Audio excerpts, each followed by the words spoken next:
자, 오늘은 제가 이제 그 우리가 이제 기업을 이렇게 이제 결국 종목을 우리가 투자 종목을 고른다는 얘기는 결국 어떤 기업을 고르는 거예요. 기업을 고르는 건데 그 기업을 고르는 방법 중에 제가 이제 전에 설명드린 어떤 기술적인 해석을 통해서 종목을 찾아가는 그런 이제 방식이 있고, 또 하나는 이제 기업 자체의 그 재무적인 어떤 그 펀더멘털, 재무적인 게 펀더멘털, 그 기본적인 분석이라고 하죠. 이 기본적인 거, 그 기업의 기본적인 내용, 이 재무적인 기본적인 내용. 그래서 그 기업을 우리가 이게 평가를 하거나 어떤 기업을 선택을 할 때, 투자자 입장에서 어떤 기업을 선택할 때 우리가 이제 많이 참고하는 이런 어떤 그 기본적 분석에서 많이 참고하는 게 보통 이제 한 그 세 가지 정도가 있어요. 그러니까 이제 첫 번째가 이제 손익계산서라는 게 있고, 이게 이제 회계에서 얘기하는 건데, 손익계산서, 손익계산서. 그러니까 이제 뭐 아무튼 분기별로, 아니면 뭐 1년 동안 분기별로 이렇게 돈을 버는 게 더 많냐, 아니면 비용을 더 쓴 게 더 많냐, 아무튼 버는 게 더 많냐, 응? 이익을 낸 게 더 많냐, 손실이 난 게 더 많냐, 아니면 비용으로 들어간 게 더 많냐, 아니면 벌어들인 게 더 많냐, 이런 얘기죠. 그 손익계산서. 이 손익계산서, 이게 손익계산서라는 게 하나가 있고, 이게 하나가 있고, 두 번째 지금 제가 보여주고 있는 이 재무상태표, 이 재무상태표가 있는데, 이게 이 재무상태표가 예전에는 이걸 이제 대차대조표라고 그랬어요. 대차대조표. 이걸 이제 그 대차대조표라고 했는데, 이게 이제 회계 저게 바뀌면서, 이게 국제적으로 회계 이 시스템이 바뀌면서 지금은 이제 대차대표라고 하지 않고 그 재무상태표라고 합니다. 재무상태표. 그 대차대조표는 과거에 쓰던 용어예요. 과거에. 지금은 대차대조표라는 용어 자체를 쓰질 않는다. 지금은 재무상태표라고 그래요. 재무상태표. 대차대조표라고 안 하고 재무상태표. 그 재무상태표하고 기업에서 중요한 그 재무적인 내용으로 이 손익계산서하고 재무상태표하고, 그 다음에 이 현금흐름표,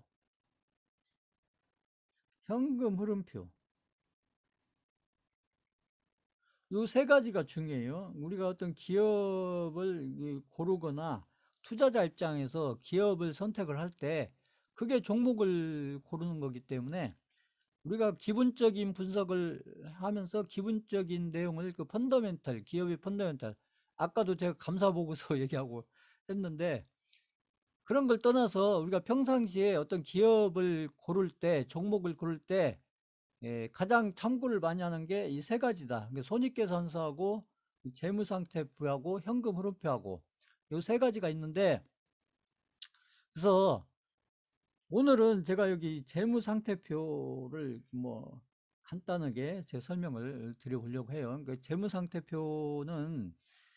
재무상태표는 뭘 보는 거냐면, 재무상태표는 이 요 자산하고 그 다음에 자본하고 부채, 이렇게 세 가지.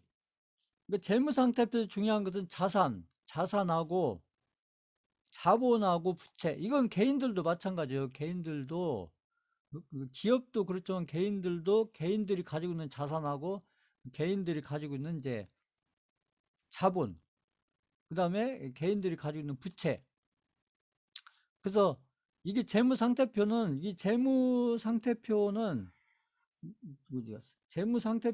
이게 이제 기업에도 해당이 되고 개인에게도 해당이 된다. 이 재무상태표라는 것은 기업에게도 해당되고 개인에게도 상태. 그래서 이제 그 재무설계나 개인들의 재무설계나 이런 거 할 때 필수적으로 필요한 게 이 재무상태표예요. 재무상태표.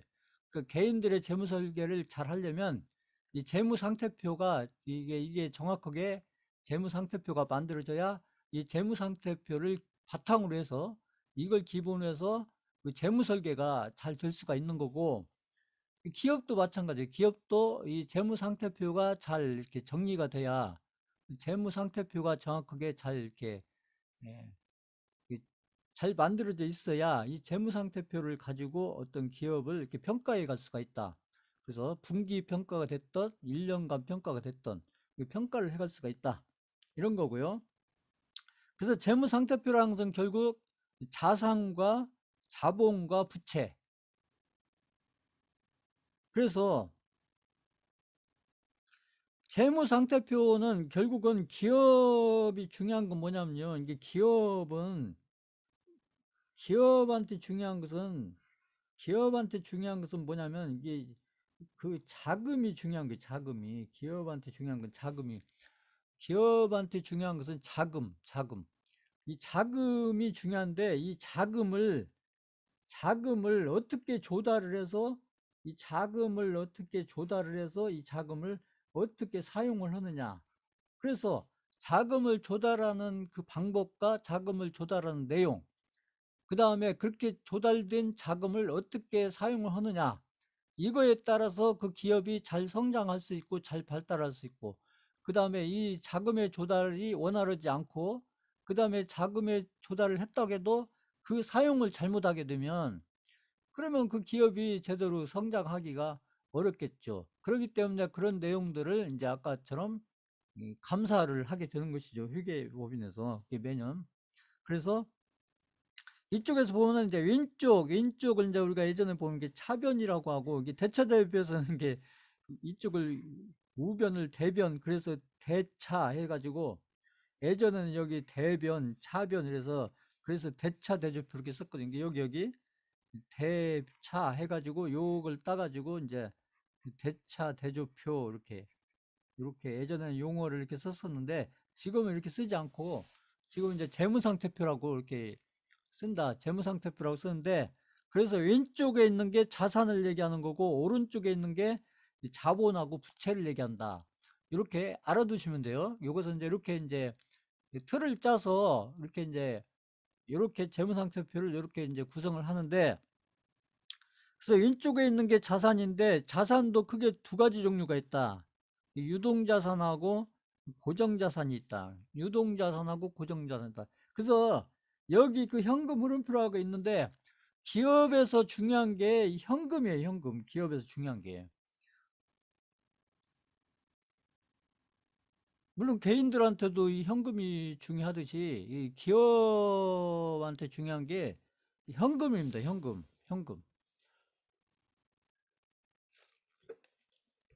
그래서 제가 종목을 투자할 때 제가 이렇게 종목을 그 어떤 기업의 종목을 투자할 때 어떤 그 기업 종목에 제가 이 가격이 중요한 게 아니고 제가 이 가치가 중요하다 이 얘기를 제가 전에도 설명을 드리고 했는데 그 기업의 어떤 종목의 어떤 가격이라는 거 말고 이 가치라는 것은 결국 뭐에 의해서 결정이 나냐면 이 현금 흐름에 의해서 결정이 되는 거예요. 현금 흐름. 현금 흐름에서 기업 가치가 만들어진다. 거기다가 하나 더 추가를 한다면 이제 현금하고 이제 기업에서 중요한 게 현금하고 기업에 중요한 게 현금하고 배당. 그러니까 어떤 기업들 특히 개별주들 같은 경우는 배당을 안 하는 기업들이 많죠. 우량한 기업들, 우량주들은 대부분 이제 배당을 하지만 그 개별주, 시가총액 쪽은 그 개별주들은 배당을 않는 경우가 거의 대부분이죠. 그러니까 배당을 한다기보다는 어떤 그 1년 동안 이게 아무튼 사업을 운영을 잘해서 그 아무튼 잉여금이 많이 생기면 여기도 있죠. 이 잉여금이 많이 생기게 되면 그러니까 개별주들 같은 경우 그러니까 이제 잉여금이 많이 나오게 되면 되게 이제 이게 이제 우량한 기업들에서 삼성전자를 비롯한 우량한 기업들은 되게 이익이 많이 나오게 되면 영업이익이죠. 영업이익이 많이 나오면 뭘 해요? 우량기업 같은 배당을 넣죠. 배당을. 왜 배당을 하냐? 삼성전자 같은 경우 왜 배당을 하냐?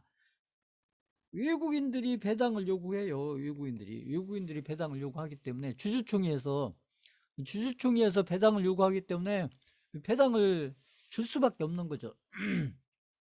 근데 개별주들은 뭐 주주총회에 누가 뭐 가겠어요? 주주총회 개별주들은. 그러니까 경영진들 뭐 매수하고 이렇게 해서 그냥 거의 운영한다고 봐야죠. 개별주들 같은 경우. 그러니까 그 개별주들 같은 경우는 여기 보면은 이 개별주들은 저희가 하고 있는 개별주들은 이 현금 흐름이 중요하다. 이 개별주들은 현금 흐름이 중요하고 그 우량주들은 이제 현금 플러스 배당이 중요하고. 자, 방금 설명한 거 이해하신다. 3번 쳐보세요. 3번. 저희가 어차피 그 우량주도 하고 있고 개별주도 하고 있으니까 이거 두 가지를 다 설명드리는 거예요. 그래서 도대체 제가 그 기업의 가치가 뭐냐 이걸 제가 질문을 했는데 그 기업의 가치라는 것은 결국 현금 흐름과 여기 재무상태표에 나오는 현금 흐름과 그 다음에 배당, 그 배당 흐름 이게 중요한데 지금 우리나라 기업들은 배당률이 자 우리나라 기업은 뭐 그 아무튼 우량 삼성전자부터 해서 저기 그 조그마한 그 개별 기업 저희가 하고 있는 정책주에 있는 조그마한 기업들까지 해서 우리나라 기업들은 이 배당률 이게 배당에서 중요한 게 이제 이게 배당률이에요. 배당률인데 우리나라 기업들은 배당률이 높을까요 낮을까요? 한번 써보세요 채팅창에. 우리나라 기업들은 배당률이 그 다른 나라 기업들에 비해서 그러니까 다른 나라 배당률이 높을까요 낮을까요?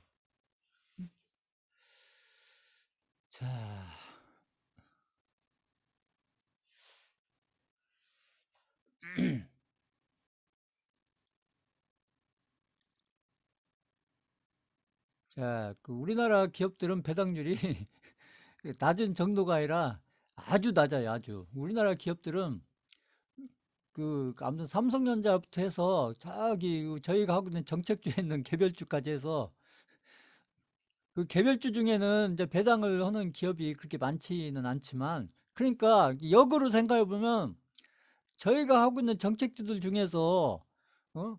이 시가총액이 적은 정책주 중에서 배당을 주는 기업이다. 간혹 보면 이제 저희가 종목을 이렇게 여러 50종목 이렇게 들고 있으니까 그 배당 주는 기업들 있잖아요. 보면은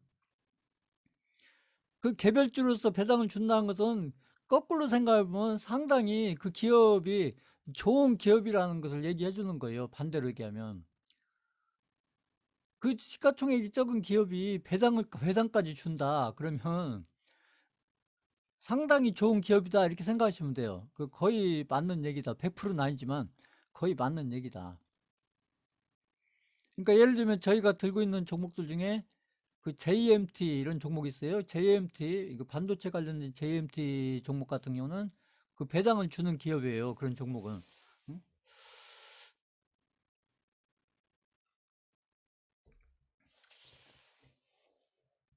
자, 그럼 제가 또 하나 질문해 볼게요. 만약에 우리나라 기업들이 그 배당률을 올리게 되면 지금보다 배당률을 막 두 배, 세 배, 다섯 배 막 이렇게 올리게 되면 배당률을 올리게 되면 우리나라 기업들의 주가, 배당률을 올리게 되면 우리나라 기업들의 주가는 오를까요, 내릴까요? 그것도 한번 써보세요, 채팅창에. 배당률을 올리게 되면 주가가 오를까요, 내릴까요?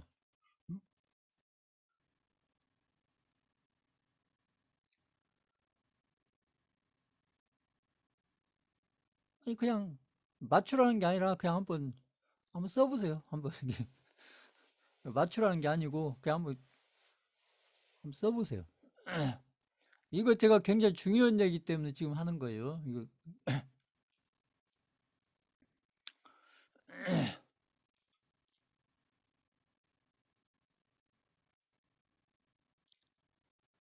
자, 결론은 우리나라 배당률을 높이게 되면 우리나라 주가도 오르고 코스피도 많이 오릅니다. 주가도 오르고 코스피도 많이 오릅니다. 왜 그러냐? 외국인들이 많이 들어온다. 외국인들이 많이 들어온다.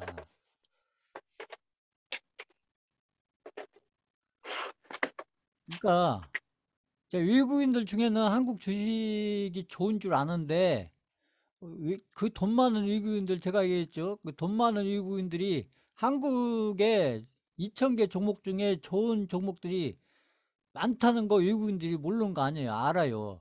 아는데 그 많은 외국인들 중에 한국 주식시장에 안 들어오고 있는 외국인들은 어떤 외국인들이냐면 한국 주식 그 종목은 좋은데 기업은 좋은데 배당률이 너무 낮다. 배당률이 너무 낮다. 응? 그래서 들어가기 싫다. 한국 주식시장에. 이런 외국인들이 많다는 것이죠. 지금.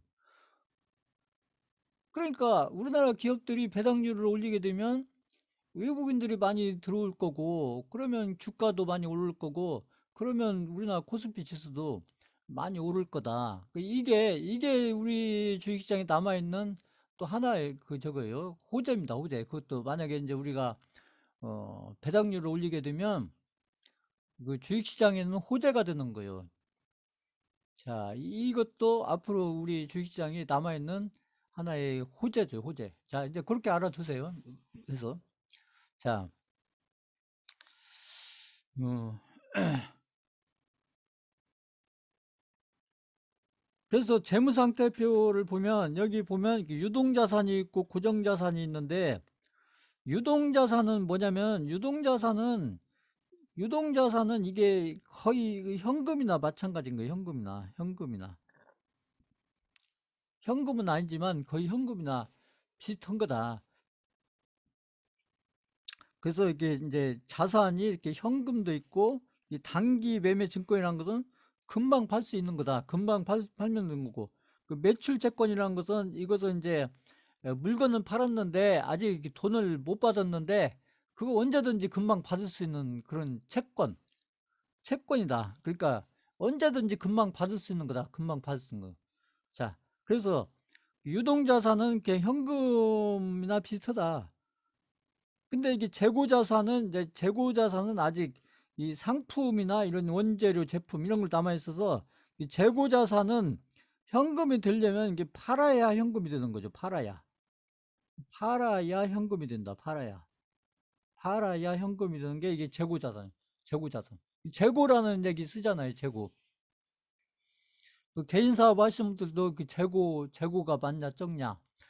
내가 아직 그 물건을 떼놨는데 아직 못 팔고 있거나 아직 안 팔고 있거나 뭐 그런 게 재고가 되겠죠. 재고 양이 어느 정도 되느냐. 이게 이제 그 자영업 하시는 분들한테도 중요하고 기업의 입장에서도 이 재고가 많냐 적냐. 이게 중요한 거죠.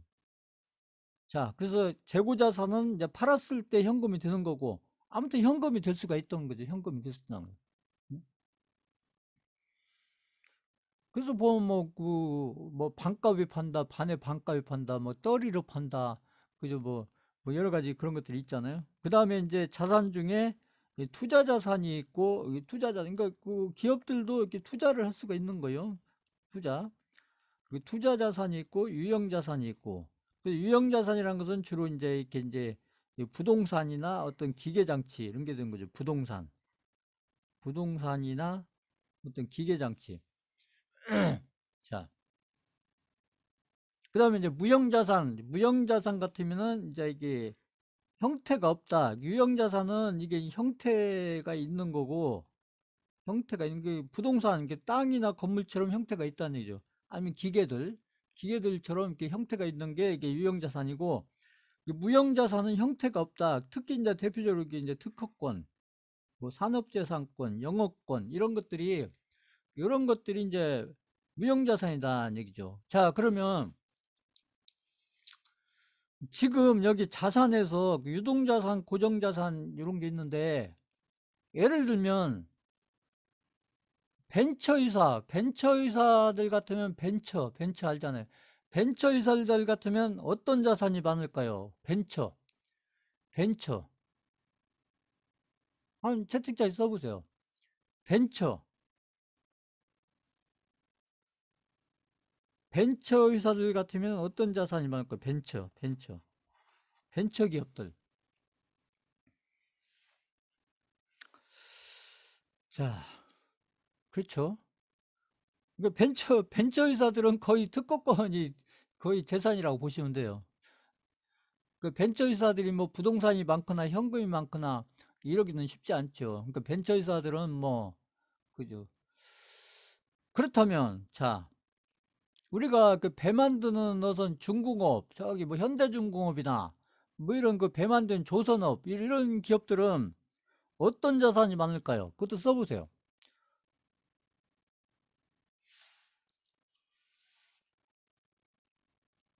자, 그렇죠? 어? 그 배 만드는 그 중공업 회사들은, 저 현대중공업이나 이런 그 회사들은 거기 막 그 큰 배를 만들려면은 그렇잖아요. 큰 땅도 있어야 되고, 거기에 막 큰 건물도 있어야 되고, 또 그 배를 만드는데 필요한 막 그 많은 그 기계 장치들도 있어야 되고, 그러니까 아무래도 유형자산이 많겠죠, 유형자산.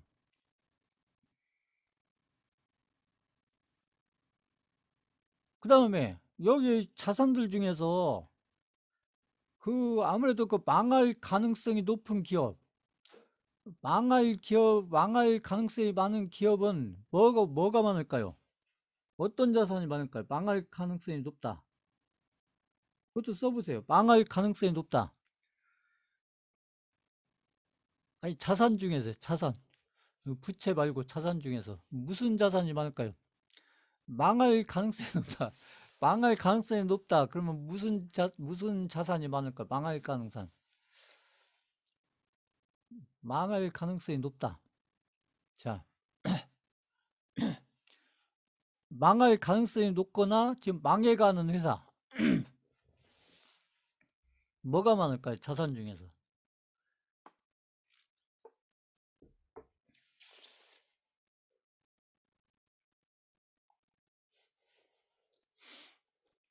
그렇죠? 망할 가능성이 높거나 앞으로 지금 현재 망해가는 기업은 아무래도 재고 자산이 많겠죠. 재고 자산이 많다는 건 뭐겠어요? 그 기업에서 만든 물건이 지금 안 팔리고 있다는 얘기죠. 그 왜 안 팔리겠어요?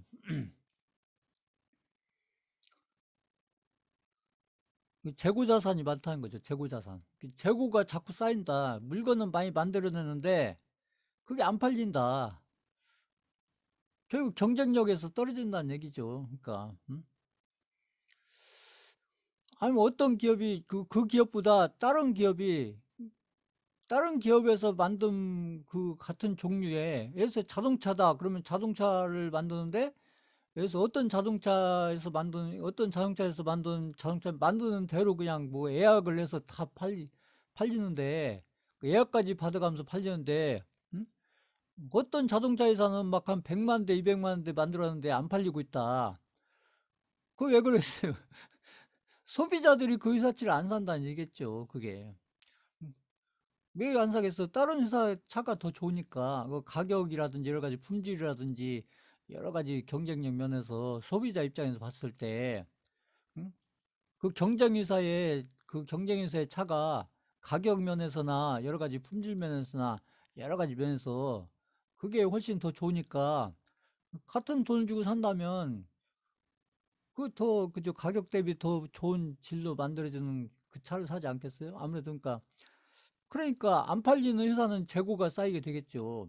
그럼 그런 회사는 그게 자꾸 길어지다 보면 그게 이제 망하는 길로 가거나 지금 현재 망해 가고 있거나 이럴 수가 있다는 얘기죠. 뭐 예를 들면 그래서 이제 이렇게 우리가 그 자산의 형태를 보면 우리가 그 기업의 이름을 모르더라도 이 재무 상태의 이 내용을 이렇게 보고 제가 지금 말씀드린 이런 내용들을 이렇게 살펴보면 지금 재고가 지금 많은지 적은지 이런 걸 보면 이 기업이 지금 영업이 잘 되고 있는 회사인지 아닌지 그 재고가 자꾸 쌓여가는지 재고가 줄어들고 있는지 이런 것들을 잘 살펴보면 이 기업이 영업이 잘 되고 있는지 아닌지 이런 것들이 이 자산의 재무상태표에 자산에 나타난다는 얘기죠. 음? 그 다음에 자본금이라는 것은 이 자본금이 이게 바로 이게 주식이 되는 거예요. 주식. 자본금, 주식. 자본금이 주식이 되는 거고, 그래서 이 자본금에 의해서 어떤 잉여부분이 생길 수 있고, 그래서 이제 이 자본금을 바탕으로 해서 이익을 만들어야 된다는 얘기예요. 이 자본금을 통해서 이익을 만들어야 된다. 그 이익을 통해서, 그래서 이익을 통해서 비용을 다 조달하고 비용을 다 정리하고 어떤 남는 게 있다. 그래서 어떤 이익 잉여분이 나오면, 여기서 플러스가 나면은 결국 그 장사를, 아무튼 그 사업을 잘 하고 있다는 얘기고, 영업이익이 안 나거나 영업이익이 마이너스가 나거나, 제가 그때 영업이익률, 그 기본 기술적 해석에서 영업이익률이 플러스가 나야 된다. 영업이익률이 플러스인 기업을 해야 된다. 이왕이면. 그 기본적 분석은 저희는 그 영업이익률만 보시면 된다. 그리고 저희가 이제 흐름을 판단하는 데 있어서 어떤 그 기술적인 해석, 그런 것들 이렇게 잘 해서 병행을 해가면 저희가 이제 여러 가지 그 관리를 해가는데 많은 도움이 될 수가 있다. 이런 얘기고요.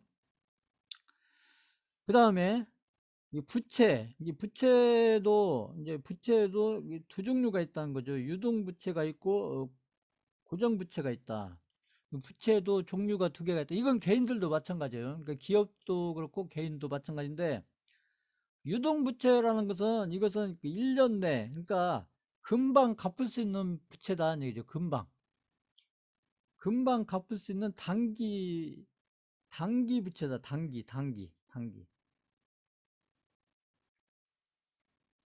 길게 가면서 갚아야 되는 게 아니고 작게 갚을 수 있는, 충분히 이렇게 갚을 수 있는 그런 내용의 것이다. 유동부채. 그러니까 이것은 이게 짧게 금방금방, 그러니까 금방금방 갚을 수 있는 길이다. 금방금방 금방 갚을 수 있는 부채가 이게 이제 유동부채가 되는 거고, 고정부채는 1년 이상, 2년, 3년, 4년, 뭐 길게는 5년, 이런 식으로 길게 가면서 갚아야 될 부채. 이렇게 해서 부채도 유동부채와 고정부채 이렇게 나눠진다. 그런데 이제 여기서 보면 결국 유동자산하고 요걸 두 개를 합쳐서 이게 이제 결국 전체적으로 자산이 되는 거고요. 자산이 되는 거고, 그 다음에 이 자본하고 이 부채를 합친다. 그래서 왼쪽에 있는 자산하고 오른쪽에 있는 요 두 개를 합친 게 이꼬르가 성립을 해야 된다. 이꼬르가. 이게 무슨 얘기예요? 결국은 자산에서 이걸 옮겨가지고 이 부채를 빼면, 자산에서 부채를 빼면 그게 자본이 된다. 그래서 자산에서 부채를 뺀 나머지, 우리가 이제 이것을 기업에서는 이것을 우리가 이제 자본이라고 하고, 우리가 개인들 재무 설계할 때는 여기에서 자산에서 부채를 뺀 요거. 그러니까 자산에서 부채를 뺀 요것을 개인들 재무 설계, 재무 설계할 때는 요걸 뭐라고 하냐면, 이걸 이제 순자산이다. 그래, 순자산. 이게 개인들, 이제 어차피 이제 기업에서는 이제 이걸 자본이다 이렇게 얘기를 하고, 개인들은 그 순자산이다 이렇게 얘기를 하는데, 보면은 그래서 그 재무 상태를 이제 보실 때는 이렇게 왼쪽은 이제 자금을 사용한 결과고, 오른쪽은 자금을 조달하는 겁니다. 그러니까 이건 이제 기업들이 자금을 조달하는 방법에는 여기 보시면 이렇게 주식을 통해서 조달하는 방법이 있고, 그 다음에 여기 보시면 부채, 부채를 통해서 조달하는 방법이 있다. 이렇게 두 가지 방법이 있다는 거죠. 그 기업들이 자금을 조달하는 방법은 주식을 통해서 조달을 하거나, 아니면 빚을 내서, 부채라는 건 빚이죠. 빚. 부채를 통해서 조달을 하거나 이렇게 하는데, 이 이제 그 기업들이 이제 자본을 주식을 통해서 조달할 때 보통 뭘 하냐? 그 유상증자를 한다는 거예요. 유상증자. 그러니까 웬만한 기업들이 유상증자는 이렇게 막 흔하게 하는 게 아니에요. 그러니까 이제 보통 기업들이 유상증자를 할 때는, 제가 그 종목을 우리가 투자하면서 유상증자를 하는 경우에 어떤 기업들이 이 종목에서 유상증자를 하는 경우에 이게 이제 유상증자가 이렇게 호재나 악재나 이렇게 놓고 보면 음? 거의 99%는 악재다 보시면 돼요. 어떤 기업이 재무상태표에서 봤을 때 이 자본금을 조달하는데 유상증자를 통해서 자금을 조달한다. 그러면 이게 호재냐 악재냐를 따졌을 때, 호재냐 악재냐를 따졌을 때 거의 99%는 악재다. 그럼 무슨 얘기예요? 내가 이게 악재, 유상증자, 어떤 기업이 어떤 종목이 유상증자를 하는데 이게 호재인지 악재인지 잘 모르겠다. 그러면 그냥 악재다 생각하면 거의 맞다 이 얘기예요. 그러니까 무슨 얘기예요 이게? 웬만한 유상증자는 안 받는 게 좋다. 자, 방금 한 얘기 지금 이해 가신다. 5번 쳐보세요. 5번.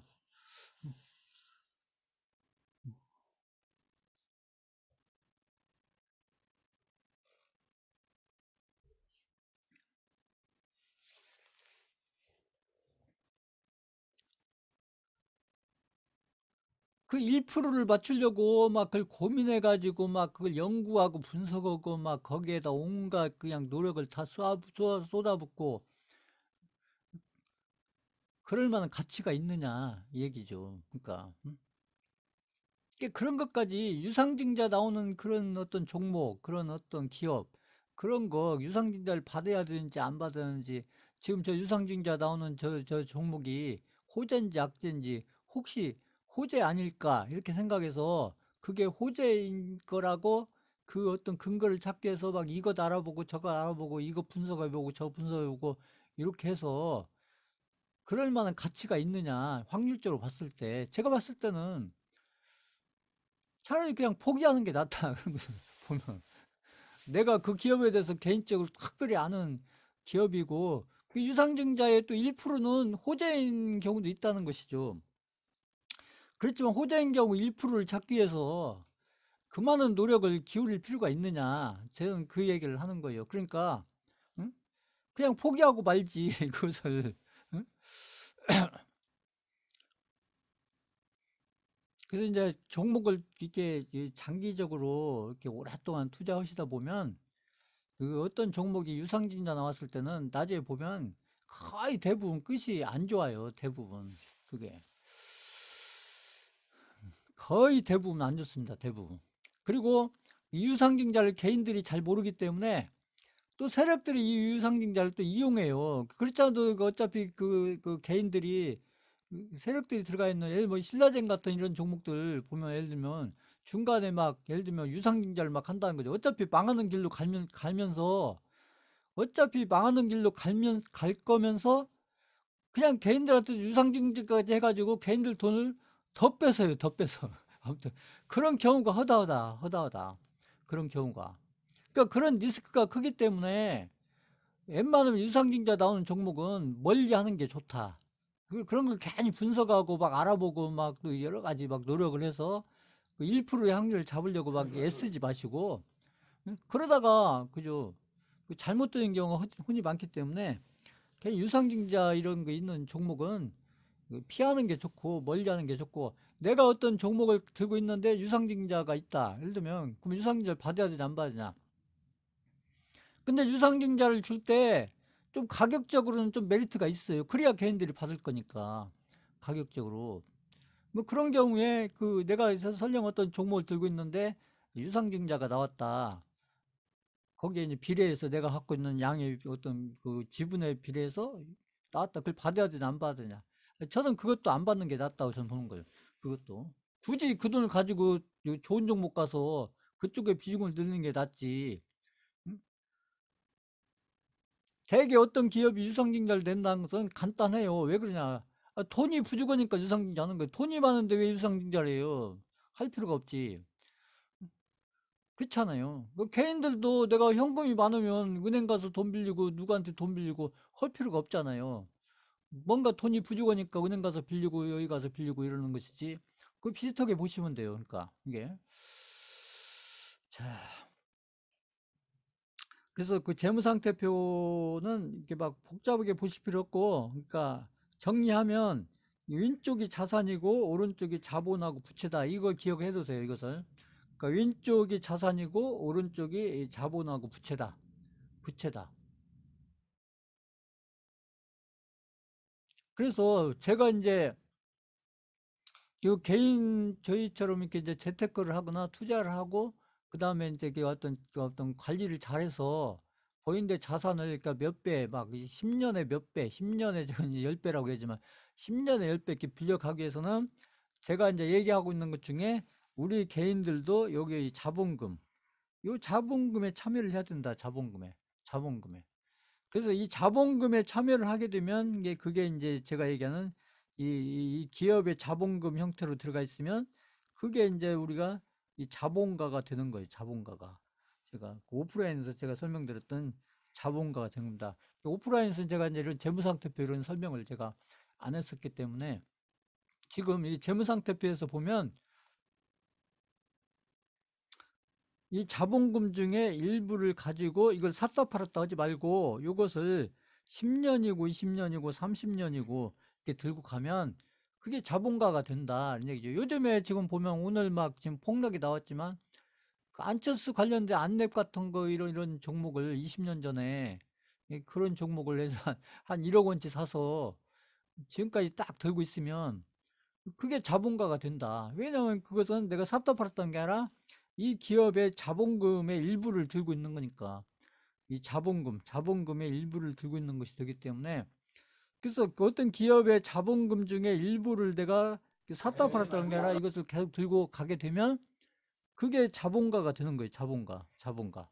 자, 그래서 이것도 저희가 일부 해야 된다. 제가 이제 오프라인 강의에서 설명을 했던 것이죠. 이게 지금 재무상태표에서 보면 이렇게 제가 이렇게 보면 이게 자본금, 이게 자본금을 대는 거예요. 자본금. 내가 거꾸로 얘기하면 내가 자본가가 돼서 내가 1억을 넣는다. 해서 안랩에 1억을 20년 전에 넣었다. 그러면 내가 자본가가 돼서 1억이라는 돈을 여기 안랩이라는 기업의 자본금을 1억을 넣어놨기 때문에 그랬을 때 이제 그래서 안랩이라는 기업이 그래서 20년 동안 이렇게 막 엄청나게 성장을 했다. 그럼 내가 여기서 자본금을 넣었는데 내 자본금이 여기에 갔을 때 아무튼 막 몇십 배가 돼 있는 것이 몇십 배. 계산을 해봐야 되겠지만 이렇게 보면 자 이렇게 보시면 되는 거고 그래서 재무상태표 자 그럼 예를 들면 이제 숫자로 보면 이제 재무상태표가 이렇게 이게 자산 총계가 이쪽이고 여기가 부채하고 자본금이 이제 숫자로 뭐 현금이 얼마 이런 식으로 이렇게 해서 이 숫자로 이렇게 표시가 되고 그다음에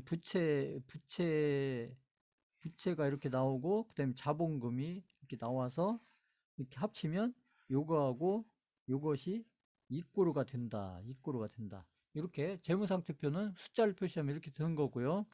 지금 보면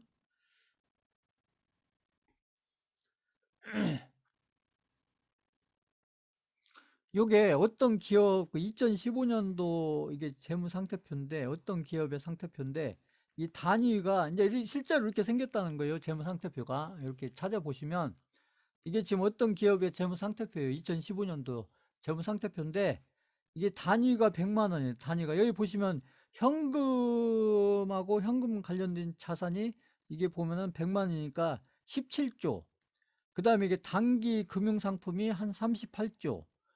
그래서 합치면은 이게 해서 한 5조 정도 현금 관련된 거죠. 이게 단기 금융상품이라는 거 은행에 이렇게 넣어놨는데 금방 이렇게 찾을 수 있는 이제 현금이나 마찬가지죠. 그래서 요거 관련된 것이 한 55조가 있고, 이게 매출 채권이라는 것은 지금 이제 뭔가를 팔았는데 지금 아직 돈으로 받지 않고 물건만 나가 있는데 그건 언제든지 받을 수 있는 거, 이런 거예요. 그래서 이 매출 채권이라는 것은 어렵게 생각하지 마시고 이건 위상이라고 생각하시면 위상, 매출 채권 위상. 그러니까 물건을 팔았는데 외상으로 팔은 거죠. 아직 현금을 받지 않았고 외상으로. 그래서 이제 기업들 같은 경우에 이렇게 수출을 한다든지 이렇게 많은 양을 수출을 한다든지 수입을 한다든지 이러는 경우에 이 재무상태표에서 보면 이렇게 이제 물건을 팔고 돈을 바로 받는 경우도 있지만, 물건은 일단 팔았는데 돈은 내서 1개월에 받는다든지 2개월에 받는다든지 3개월 받는다든지 아니면 5개월을 받는다든지 이럴 수가 있어요. 이게 거래를 하다 보면 바로 이렇게 돈을 받는 경우도 있지만, 이렇게 몇 개월 후에, 뭐 길면 한 6개월, 1년 후에 이렇게 받는 경우가 있어요. 그래서 물건은 갔는데 내가 돈을 받는 것은, 특히 해외를 통해서 우리가 한국에서 물건을 팔았는데, 그래서 일본에 팔았다든지 아니면 미국에 팔았다든지 이렇게 해외에 팔았는데, 그래서 물건은 이미 팔았는데 아직 돈은 못 받았어요. 근데 그 못 받은 게 막 1조, 2조 이렇게 돼. 예를 들어서. 근데 이제 그러는 경우에 뭐가 문제가 되냐? 제가 지난주에 설명드린 환율이 문제가 되는 거예요. 환율이. 그런 경우에 제가 지난주에 설명드렸던, 그래서 물건을 팔고 돈을 바로 받았으면 상관이 없는데, 이렇게 몇 개월 후에 아니면 시간이 오랜 지난 다음에 어떤 돈을 받게 되는 경우에, 그 기간 동안에 환율이 막 오르고 내리고를 한다는 것이죠. 그러는 경우에 환율의 효과에 의해서 내가 그 손실을 볼 수도 있고, 아무튼 환율에 의해서 이익을 볼 수도 있다. 이게 내가 물건을 팔았을 때도 그렇고 물건을 샀을 때도 그렇고, 그 수입업자 입장에서는 물건을 샀을 때도 그렇고, 팔았을 때는 수출을 했을 경우에 이렇게 환율이 문제가 될 수 있다. 이제 그건 이제 저희가 이제 환율을 지난주에 공부했기 때문에 제가 이 얘기를 하는 거고, 그래서 이 외상이라는 부분이 있기 때문에, 이 외상이라는 부분이 있게, 이제 내가 물건을 팔았을 때도 그렇고 그 뭐 어떤 물건을 사왔을 때도 그렇고, 그래서 현금을 바로 지급했을 때도 있을 거고 지급을 안 했을 때도 있고, 그래서 외상이라는 부분이 있기 때문에, 이 외상이라는 부분이 있기 때문에 뭐가 중요하냐? 그래서 이 현금 흐름표가 중요한 거예요. 현금 흐름표가. 이게 현금 흐름표는 제가 이제 다음 주에 설명을 해드리겠지만, 그 외상이라는 부분이 있기 때문에, 이 매출채권이라는 게 바로 외상이에요. 여기 보시면 매출채권이 이게 25조잖아요. 25조. 이게 매출채권이 25조. 그러니까 25조. 그래서 이 외상이라는 부분이 있기 때문에 기업에서는 이 현금 흐름이 중요하고, 이 현금이라는 것은 기업한테도 중요하지만, 이 현금이라는 게 개인한테도 중요한 거예요. 특히 이 현금이라는 게 개인들한테 언제 중요하냐? 은퇴 이후에 중요하다. 은퇴 이후에 이 현금 흐름이 가장 중요하다. 은퇴 이후에 현금 흐름이 가장 중요하다. 그 다음에 여기 보시면 이렇게 이제 돼 있고, 여기 보면 이게 유형자산, 아까 얘기한 유형자산이 이게 84조잖아요. 유형자산. 그러니까 이거 보시면 이게 작은 회사가 아니고 큰 회사겠구나. 이렇게 보시면, 응? 작은 회사가 아니고 아주 큰 회사겠구나. 그 여기 재고자산을 보면 이게 한 19조잖아요. 그럼 여기서 중요한 게 뭐냐면, 이 재고자산보다는 여기 현금. 이 재고자산, 여기 재고자산하고 여기 현금, 여기 보시면 19조하고 여기 보면 이 재고자산하고 이 현금하고 보시면 뭐가 더 커요? 여기 보시면 여기 재무상태표에서 보면, 이것도 채찍장에 한번 써보세요.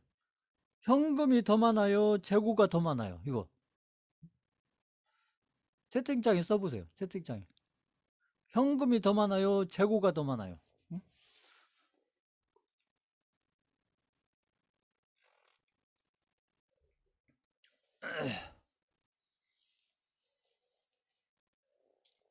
현금은 여기 두 개 합쳐야 돼요. 여기. 아까 제가 설명드렸죠. 단기는 이게 현금이나 마찬가지예요. 이게 현금이에요. 현금. 이게 두 개가. 현금이다, 현금. 이 두 개가. 현금이다. 그러니까 여기 17조하고 38조가 합치면 거의 55조잖아요. 여기 보면은 현금이 55조고 재고가 한 20조니까, 그러니까 현금이 거의 2배 이상 많잖아요. 현금이. 그 현금이 많다는 얘기는 뭐예요, 이게? 반대로 얘기하면 재고가 적다는 얘기죠. 현금보다 재고가 적다는 얘기고, 반대로 얘기하면 현금이 많다는 얘기고, 반대로 얘기하면 재고가 적다는 얘기고 똑같은 얘기예요. 그 현금이 많다는 거. 그러니까 여기 보세요. 기업이 현금이 많다는 것은 재고보다, 자, 기업이 현금이 재고보다 많다. 그러면 이건 기업 입장에서 재무 상태가 좋다는 거예요, 나쁘다는 거예요. 이것도 한번 써보세요. 채팅창에 써보세요. 현금이 재고보다 더 많다. 그러면 이 기업의 재무 상태가 좋다는 거예요, 나쁘다는 거예요. 이게 보면. 아까도 제가 얘기했죠. 이게 제가 이게 특징만 이렇게 쭉 보는 거예요. 이렇게 숫자를 막 이렇게 본다기보다는 이 재무 상태를 보고 제가 지금 이렇게 보듯이 이렇게 보면서 이 기업이 지금 이 좋은 기업인지 안 기업인지 투자자는 이렇게 재무 상태를 보고 이 재무 상태가 좋은 기업인지 아닌지 이것을 이게 숫자들을 보면서 이렇게 이걸 골라내야 되는데 보면 지금 어떻게 볼 거냐 이걸 제가 지금 이제 설명드리고 있는 거예요. 여기 보시면 여기도 보시면 아까 이제 매출 채권도 있지만 여기 매입은 이제 채무죠. 매입 채무는 반대가 되겠죠. 매입 채무 아까는 채권이고 여기는 채권이고 여기는 채무죠. 채무. 그 매입 채무라는 건 뭐예요? 지금 물건을 사왔는데 아직 그 물건 값은 아직 안 줬다 얘기죠. 그러니까 이것도 위상이죠. 위상. 그러니까 파는 것도 위상으로 팔 수가 있고 사오는 것도 위상으로 살 수가 있는 거죠.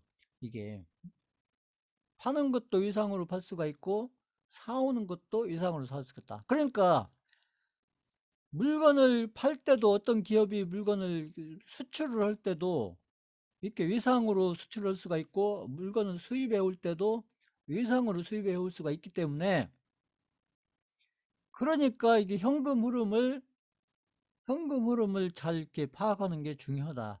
우리가 어떤 그 기업을 투자할지 아닐지, 그래서 그 어떤 종목을 고를 때 이런 재무 상태표도 중요하고, 제가 다음 주에 설명드릴 이제 현금 흐름표. 이 현금 흐름표가 또 상당히 중요해요. 우리가 어떤 투자자 입장에서 이렇게 어떤 재무 상태를 보거나 현금 흐름을 볼 때, 그래서 이게 특징만 이렇게 보는 건데, 보시면 그래서 그 부채를 보면은 이제 아무튼 그 매입 채무가 뭐 한 6조 정도 이렇게 있는 거고, 그러니까 뭐 그렇게 큰 건 아니죠. 아까 여기 채권에 비하면 이 채권에 비하면은 이 채무는 적은 거잖아요. 별로 그렇게 크지가 않죠. 보시면. 자, 그다음에 이제 자본금은 뭐예요, 이거? 자본금은 한 요만큼 있는데 이 자본금 이만큼의 자본금을 가지고 100만으로 읽으시니까 자본금 이거 이제 자본금은 왜 이렇게 적게 나오냐면 이게 이제 자본금이 왜 이렇게 적게 나오면 이게 액면가로 계산을 하기 때문에 그런 거예요. 액면가로 그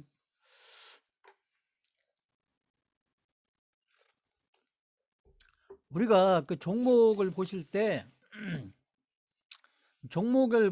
이게 액면가라는 게 있어요. 액면가라고 있는데 보통 뭐 액면가가 100원짜리도 있고. 자, 지금 삼성전자 액면가가 얼마인지 한번 써보세요. 액면가. 삼성전자 액면가. 그 채팅창에 써보세요. 삼성전자 액면가가 지금 얼마일까요? 그러니까 액면가가 100원짜리도 있고, 500원짜리도 있고, 1000원짜리도 있고, 2000원짜리도 있고, 이렇게 액면가가 있어요. 액면가. 이게 큰 것은 5000원짜리도 있고, 5000원짜리 액면가. 삼성전자 액면가가 얼마일까요?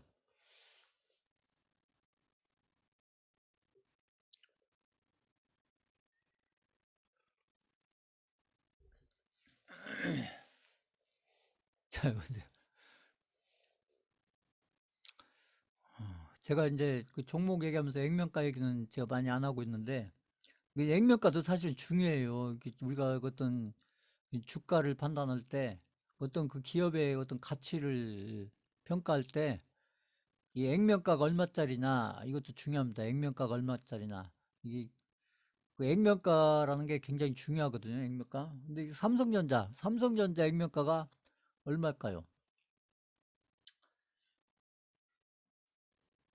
삼성전자 액면가는 100원이에요, 100원. 그러니까 삼성전자 액면가가 이 100원이 된 이유가 왜 100원이 됐냐? 이게 그 뭐죠? 음. 삼성전자가 그 100만 원, 그죠? 500만 원 가든 그 500만 원, 400만 원, 500만 원 가든 삼성전자 주식이 그게 50분의 1로 어떻게 됐어요? 그 삼성전자는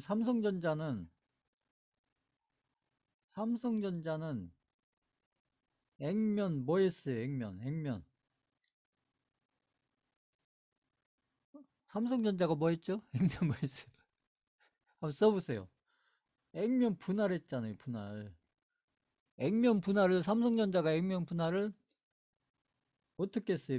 어떻게 했어요? 액면 분할을.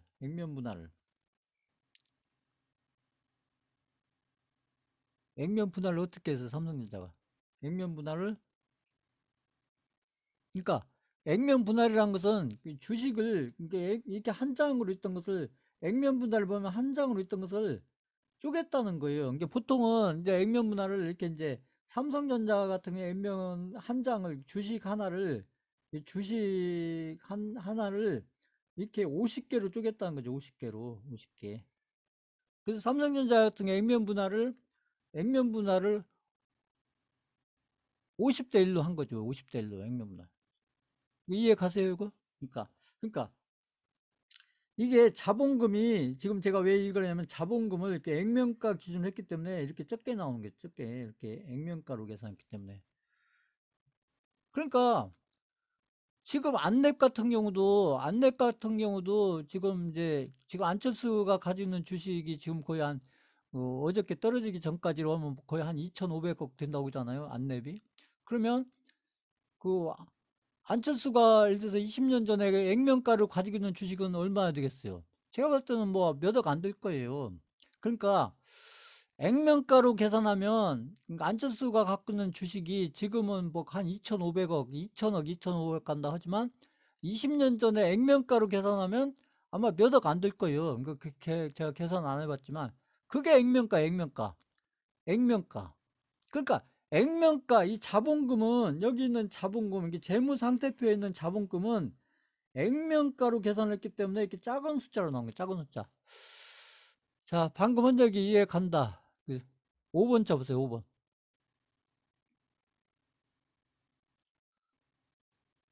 왜 이렇게 적어 자본금이 이렇게 무슨 지금 보면은 막몇 주씩 지금 막 매출 채권이나 현금이 지금 몇십 조인데 현금이 막 50조, 60조인데 왜 이렇게 자본금이 적어? 이렇게 볼 수가 있잖아요. 그러니까 그런데 보시면 이렇게 적은 자본금을 가지고 이익을 만들어내는 게 얼마만큼 들여요? 이만큼을 만들어도 이만큼. 이익을 만드는 게 이 작은 자본금을 가지고 이 적은 자본금을 가지고 이익은 176조의 이익을 만들어내고 있다. 영업이익을 167조. 이 적은 자본금을 가지고 이 167조라는 영업이익을 만들어내고 있다. 자, 지금 이 내용을 보면 이 기업은 보면 좋은 기업이에요. 안 좋은 기업이에요. 보시면. 이 적은 자본금을 가지고, 이 적은 자본금을 가지고 176조라는 영업이익을 만들어내고 있다. 이거 보시면 이것은, 자, 이게 어떤 기업일까요? 이게 바로 삼성전자입니다. 삼성전자.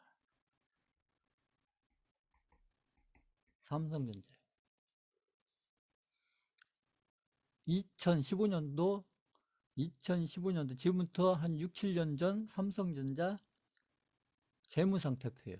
지금 2022년도 재무상태표는 이거하고 또 달라져 있겠죠. 보시면 자, 삼성전자 재무상태표가 지금 2022년도 지금 3월달 삼성전자 재무상태표가 궁금하다. 그거 한번 찾아보세요. 본인들이 한번 찾아보고 제가 지금 쭉 설명드린 거 이거 좀 참고로 해서 지금 현재 삼성전자의 재무상태표는 2015년도 재무상태표에 보여서 어떻게 달라졌는지 이거 한번 본인들이 그 궁금하거나 관심 있으시면 한번 쭉 찾아보세요. 그러니까 이제 그 삼성전자뿐만 아니라 이제 다른 기업들도 이렇게 보시면 된다는 얘기예요. 이게 제가 지금 드리는 카카오라든지 지금 제가 들고 있는 SK 바이오사이언스라든지 그다음에 그 SK 하이닉스 지금 제가 설명드린 우량주들 있잖아요. 그런 우량주들 한번 제가 이제 재무상태표 설명을 쭉 해드렸으니까 한번 쭉 한번 보세요. 이제 제 강의 끝나고 교육 끝나고 한번 제가 이렇게 설명드린 거 요거 참고를 하셔서 한번 제가 설명드린 그 내용들 아까 그 세 개의 기업 다른 기업은 몰라도 제가 계속 그 우량주 세 개를 계속 설명드리고 있으니까 그 카카오하고 SK 바이오사이언스하고 그다음에 SK 하이닉스하고 이 세 개 기업의 이 재무 상태표 이 교육 끝나고 나서 한번 이렇게 궁금하잖아요. 그러니까 한번 그동안은 이제 봐도 이게 뭐 무슨 내용인지 모르니까 숫자만 보였지만 이제 제가 이렇게 설명을 조금 드렸으니까 이것을 막 이렇게 뭐 이렇게 막 아무튼 이걸 막 전문적으로 파고 드시라는 게 아니고 그 재무 상태표가 이런 내용이다. 그러니까 이제 재무 상태표를 보고 이 특징적인 거 몇 개만 이렇게 쭉 보시면 아까 말씀드린 것처럼 그래서 이게 이 재무 상태표를 보면 이 재무 상태표하고 제가 이제 다음 주에 설명드릴 그 현금 흐름표 이거하고 두 개 이렇게 보시면 우리가 이제 그 재무 상태표하고 현금 흐름 우리가 이제 어떤 종목을 투자하려고 했을 때 이 재무 상태표하고 현금 흐름표를 이렇게 쭉 한번 살펴보는 것이 그냥 하는 것보다는 아무래도 낫겠죠. 보면 특히나 이렇게 중장기로 하려고 하는 종목이라고 하면 우리가 앞으로 5년, 10년 이렇게 중장기로 투자를 하겠다 이런 종목 같으면 이런 재무 상태표도 한번 살펴보고 그다음에 제가 다음 주에 설명드린 그 현금 흐름표 이것도 이렇게 참고하셔서 그것을 바탕으로 해놓고 그다음에 제가 이제 설명드리는 어떤 기술적인 해석 이제 그런 것들을 병행해서 쭉 가게 되면 훨씬 더 좋은 투자가 되고 더 좋은 투자 관리가 저는 될 거다 이렇게 생각을 하기 때문에 이 재무상태표하고 이 재무상태표를 아주 간단하게 제가 설명을 드린 거예요. 그러니까 그래서 재무상태표도 우리는 어차피 이제 종목을 가지고 어차피 투자를 하고 있고 또 우량주 개별주를 다 하고 있기 때문에 그래서 이제 이런 이제 재무상태표, 현금흐름표 이런 것들을 좀 이해를 하셔야 제가 이렇게 말씀드리는 좋은 기업, 그 다음에 어떤 기업의 가치, 그 기업의 가치가 뭐냐. 자, 이제 이런 것들을 바탕으로 해가야 자꾸 가격 오르고 내리고 이런 걸로 인해서 자꾸 흔들리지 않는다는 얘기예요. 이렇게 재무상태표도 살펴보고, 그 다음에 그 현금 흐름표도 이렇게 살펴보고, 이러면서 그 종목을 중장기로 투자를 해 가셔야 자꾸 하루하루 가격 오르고 내리고 이런 변동성에 의해서 자꾸 휘둘리지 않고 어떤 종목을 어떤 기업을 이렇게 중장기로 투자를 해서 잘 보유를 해서 우리가 두 배든 세 배든 다섯 배든 이렇게 해서 좋은 결과가 나올 때까지 이런 게 바탕이 돼 있어야 그래야 본인들이 어떤 기업에 대한 어떤 투자자로서 믿음이 생기고 그래서 이걸 중장기로 해도 좋겠다 이런 판단이 되기 때문에 그렇기 때문에 본인들이 멘탈을 관리하는 데서도 훨씬 더 도움이 될 거다.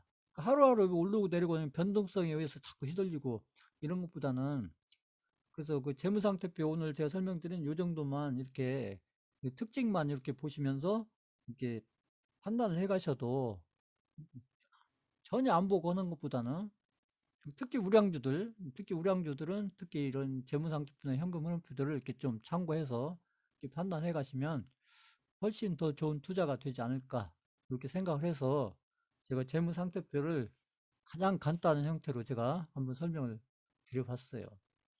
잠깐 한 5분만 쉬었다 가겠습니다.